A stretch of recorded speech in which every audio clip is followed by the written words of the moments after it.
তীব্র রোদের পর হঠাৎই বেরসিক বৃষ্টির হানা মাঠ কর্মীদের গ্রাউন্ডস এবং উইকেট ঢাকার চেষ্টা, ঠিক যেন ওয়ানডে ফরম্যাটে বাংলাদেশ দলেরই প্রতিচ্ছবি। ওয়ানডেকে বলা হয় টাইগারদের সবচাইতে প্রিয় ফরম্যাট, কিন্তু সেই প্রিয় ফরম্যাটে গেল 12 ম্যাচের মধ্যে বাংলাদেশ জিতেছে মোটে একটাই। সেই সমীকরণকে পেছনে ফেলে বাংলাদেশ ওয়েস্ট ইন্ডিজ 3 ম্যাচের ওয়ানডে সিরিজ শুরু হচ্ছে আগামীকাল থেকে। 2027 বিশ্বকাপে সরাসরি খেলার ভাবনায় যে সিরিজ ভীষণ ভীষণ গুরুত্বপূর্ণ। তবে এই সিরিজের আগে বিশেষ আলোচনায় আসছে মিরপুরের এই উইকেট স্লো অ্যান্ড ট্র্যাক নাকি রানের উৎসব হবে, সেটা নিয়ে হচ্ছে আলোচনা সমালোচনা।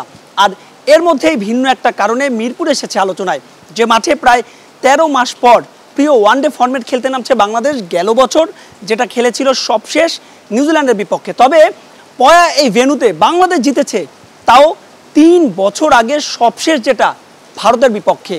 সব কিছু মিলিয়ে সেসব আলোচনা সমালোচনা পেছনে ফেলে মিরাজ বাহিনী কেমন করবে তাই যেন দেখার অপেক্ষা।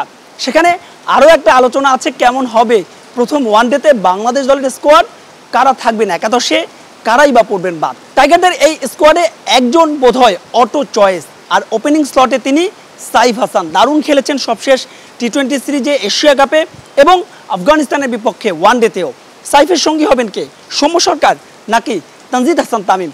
সৌম্য সরকার সবশেষ আফগানিস্তানের বিপক্ষে সিরিজে টি20 স্কোয়াডে ছিলেন, যদিও শেষ পর্যন্ত ভিসা জটিলতায় তার আমিরাতে যাওয়া হয়নি, খেলা হয়নি সেই সিরিজ।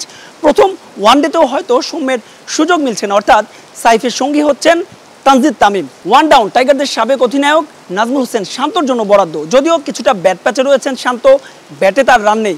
এই সিরিজ তার জন্য অ্যাসিড টেস্ট। যে দলে আছেন আরও একজন 4 নম্বরে নামা তাওহিদ হৃদয়, 5 নম্বর অধিনায়ক মেহেদী হাসান মিরাজের জন্য বরাদ্দ। ব্যাটে কিংবা বলে মিরাজও রয়েছেন ব্যাট প্যাচে, তাকে প্রমাণ করতে হবে ওয়েস্ট ইন্ডিজের বিপক্ষে। 6 নম্বর পজিশনের দাবিদার 3 জন, জাকের আলী অনিক, শামীম পাটোয়ারি এবং মাহিদুল ইসলাম অঙ্কন। তবে বোধহয় আরও একটা সুযোগ মিলছে জাকেরের, 7 নম্বর নুরুল হাসান সোহানের জন্য বরাদ্দ। টাইগাররা এই ম্যাচে অর্থাৎ প্রথম ওয়ানডেতে 3 জন সিমার নাকি 2 জন সিমার নিয়ে খেলবে, তাও হচ্ছে আলোচনায়। তবে উইকেট কিংবা টিম ম্যানেজমেন্ট সূত্রে জানা গেছে প্রথম ওয়ানডেতে 3 পেসার নিয়েই খেলতে নামবে বাংলাদেশ। আর তাই যদি হয় তবে একাদশের সুযোগ মিলছে শুধুমাত্র তানভীরের, যিনি দারুণ বোলিং করেছিলেন সবশেষ আফগানিস্তানের বিপক্ষে সিরিজে। বাকি 3টা স্লট বাংলাদেশের সেরা 3 পেসার, অর্থাৎ তানজিম সাকিব, হাসান মাহমুদ এবং বোধহয় মুস্তাফিজুর রহমান। তাসকিনকে বোধহয় বিশ্রাম দেওয়া হতে পারে প্রথম ওয়ানডেতে। সব মিলিয়ে প্রথম ওয়ানডেতে বাংলাদেশের সম্ভাব্য একাদশ হতে পারে অনেকটাই এমন। ওপেনিং স্লটে সাইফ হাসানের সঙ্গী তানজিদ তামিম, 3 নম্বরে নাজমুল হোসেন শান্ত, 4-এ তাওহিদ হৃদয়, 5 নম্বরে মেহেদী হাসান মিরাজ, 6 নম্বরে জাকের আলী অনিক, 7 নম্বরে নুরুল হাসান সোহান, 8 নম্বরে তানভীর, 9-এ তানজিম সাকিব, 10-এ হাসান মাহমুদ এবং 11 নম্বরে মুস্তাফিজুর রহমান। 2027 বিশ্বকাপে সরাসরি অংশগ্রহণের হিসেবটা আরেকটু সহজ করতে এই সিরিজে চোখ রাখতে হবে র্যাঙ্কিংয়ে। টাইগাররা এই মুহূর্তে রয়েছে র্যাঙ্কিংয়ের 10 নম্বরে।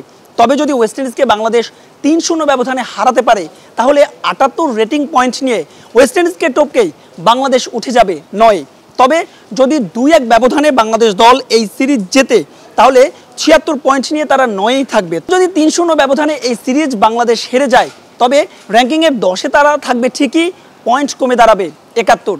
সব কিছু মিলিয়ে এই সিরিজটাই অ্যাসিড টেস্ট মিরাজের জন্য, অ্যাসিড টেস্ট বাংলাদেশ দলের জন্য। মাহবুব রিমন, স্টার নিউজ, ঢাকা।